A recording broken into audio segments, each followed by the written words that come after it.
This is Scott the Fix-It Guy. Today we're dealing with a Cabrio washer that is leaking.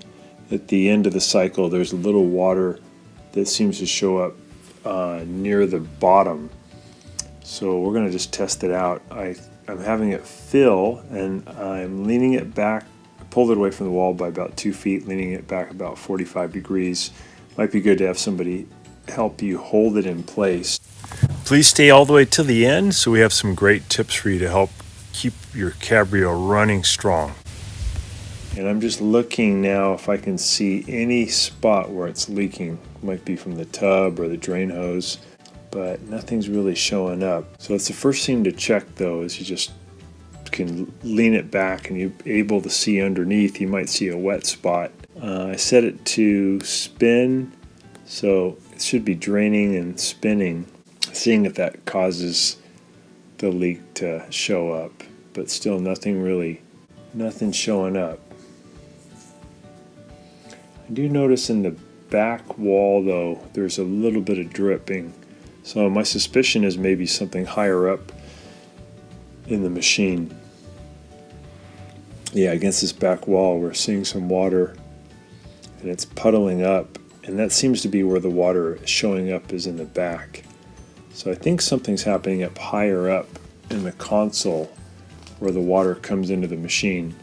So we check that next. So we're gonna go ahead and just lay it back down, and then I want to remove the console. There's a couple of 1/4-inch screws I have to remove on the back, and I use my little paint scraper to lift up on the front left hand and front right hand corner.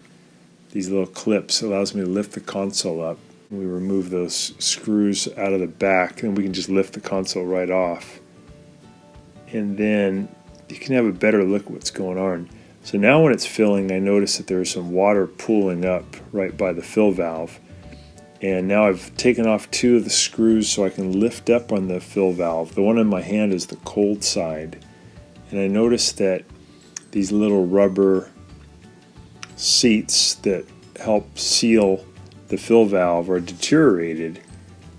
The rubber's kind of messed up, so I think a good thing to do here would be to replace them. What I did is I just reinstalled the ones that were there and made the fill valve holding screws a little tighter, and then upon testing I found that that actually stopped the leak. But it may be good to just get a new fill valve that comes with the new rubber seats. They're about $30 for the cold side and about $40 for the hot side. But in this case, that's where the water was leaking from. So I put the new rubber seats in, and then I'm going to put the 2 screws in, but I'm putting them in a little bit tighter than before. And then I can test it out and see if there's a change. I think more often when the Cabrio leaks, you'll find it coming down below near the drain hose. It's a little bit more unusual that it was up here at the fill valve. But pretty easy to fix, pretty easy to put in the new fill valve or just to get the new little rubber seats. Now when I'm testing it, no more leak, so I think tightening it up and just kind of redoing the seats was enough to make it seal.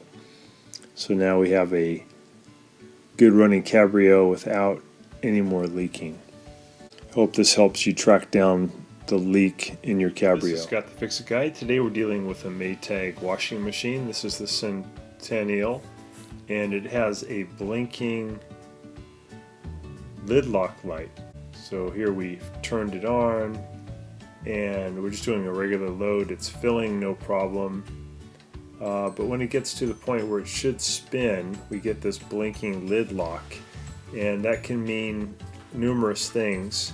In this case, it means the lid lock needs to be replaced. So we're going to unplug it, or we can turn off the breaker. Unplugging it would be best, and we're going to remove these 2 screws from the back so that we can take the top off. So we need to take the top off to be able to remove and replace the lid lock. So we're just pulling these 2 screws, and that's going to let us be able to move the upper part we're also going to be just removing the upper console. We're using a paint scraper to go in to undo the clips, one on the right, one on the left. And this is so we can get in and work on the connection of the lid switch to the brain that lives underneath the console here. So we can see this black flex tube, and this piece is where the wires for the lid lock go through the frame over to the main controller.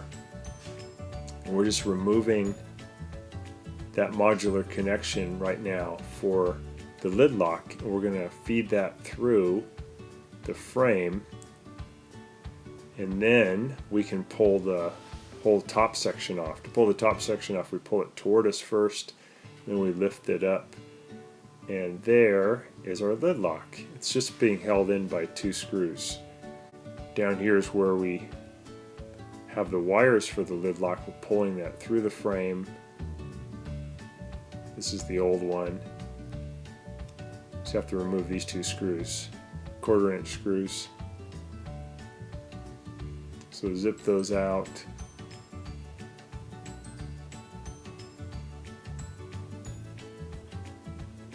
And we're going to be replacing this little bezel too. This little bezel comes with the new lid lock. I'm just going to push out the old one, push in the new one. This is what the screws lock into. And then we'll put in the new lid lock and put the screws back in. Even though the lid lock light is lighting and blinking, it doesn't always mean it's the lid lock. It could also be just giving us an error. So we're just putting these clips back over the wire casing just to hold them in position. Sorry about the camera work, a little bit hard to see. There we go, there's one clip, and then there's a second clip right here.